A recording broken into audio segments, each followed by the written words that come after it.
to size your Flyper. Starring Maddie. Again, one-legged, so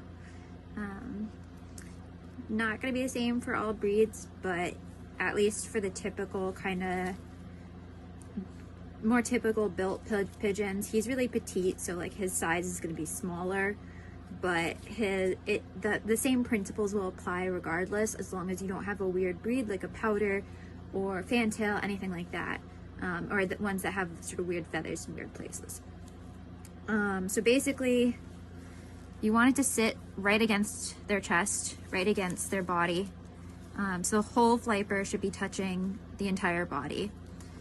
And you can see I can put my hands in and move it around, but when I don't have anything there, it's just sitting against his body. It's not gonna be moving around too much. You can see like it should fit, it should just fit against his body.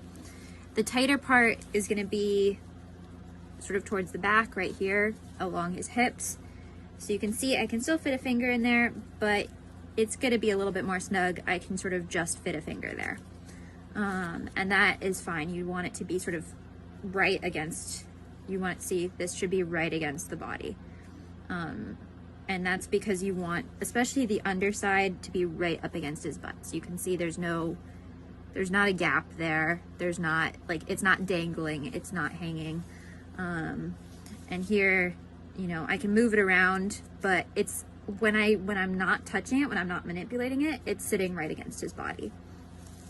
So you want it to fit, you want it to sit right where his keel starts. So this is his crop right here. His keel bone starts about right there. So the chest piece is going to start right about where the keel bone is. And it should follow right along his keel bone. The straps on the shoulders are not going to be super specific.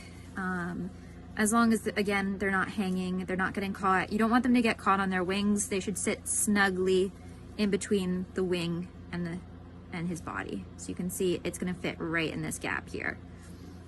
It's not going to move around. If he flaps his wings, it's not going to come over his wings. If it's coming over his wings, then it's probably too big. And again, if his foot, when he moves his foot, if it's getting caught in this chest piece and he's tripping over this chest piece, it's going to be too big.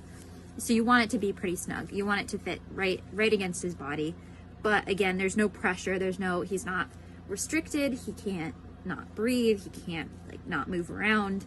And it would be the same if he had a leg or a stump there. You want them to be able to move their leg, and you can see he can extend his leg in all directions without being restricted at all by the Flyper, because the Flyper is not meant to block any movement from any portion of his body. So even he can spread out his tail feathers.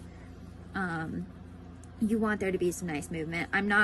When I buckle this part right here, I'm not pulling on it, I'm simply placing it on.